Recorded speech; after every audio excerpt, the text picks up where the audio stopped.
Peter Molyneux is famous for experimenting with AI in computer games. New Scientist caught up with him recently at a conference in London to ask about his next big idea, emotion in games.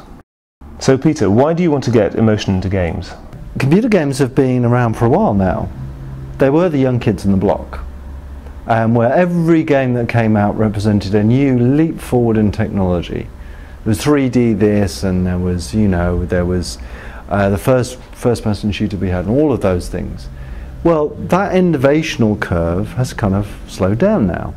And my whole point is, if we really want to introduce a new level of innovation into computer games, then it's things like emotion that are important. It's getting you to feel things when you play a computer game that you've never felt before. Like what? Like, this is a big one. Like, how does it feel to be loved by something in a computer game? I felt what it feels like to be hated by things in a computer game countless times. I felt the emotion of wanting to kill things and destroy things, but what about caring for something? What are you doing differently to make that happen? The first thing is firstly to give you something to care about, and something that cares about you. I just gave a talk about this dog, and we put an awful lot of AI and empathy into a dog, which is highly, highly attentive and empathetic to what you're doing, that has got a mind that is partially formed by the very actions that you take in the game. Okay, but I'm supposed to be playing a game here, so why should I spend time caring about a virtual dog? Yes, absolutely. I mean, I think you're right. If this thing is just a burden to you, or it's just it's like a flower, it's nice to look at, you're not going to care about it. If he does something for you that is useful, that you perhaps can't do yourself, then you're going to care about it a little bit more. And there's some things that a dog uniquely does. He's a guide.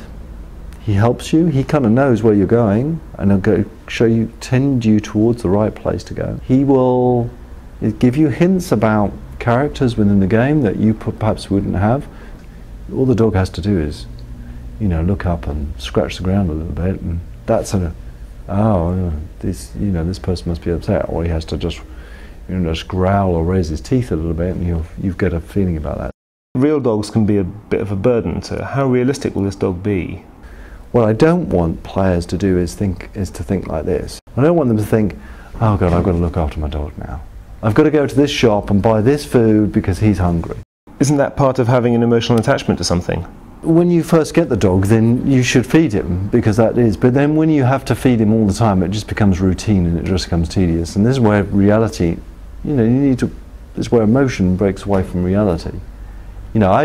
I can remember yesterday playing with my dog, but I can't remember feeding him. So how have people reacted to the dog?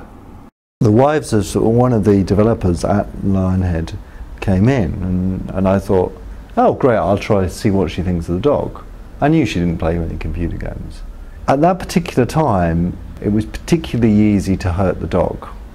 It's a feature that we've kind of removed now.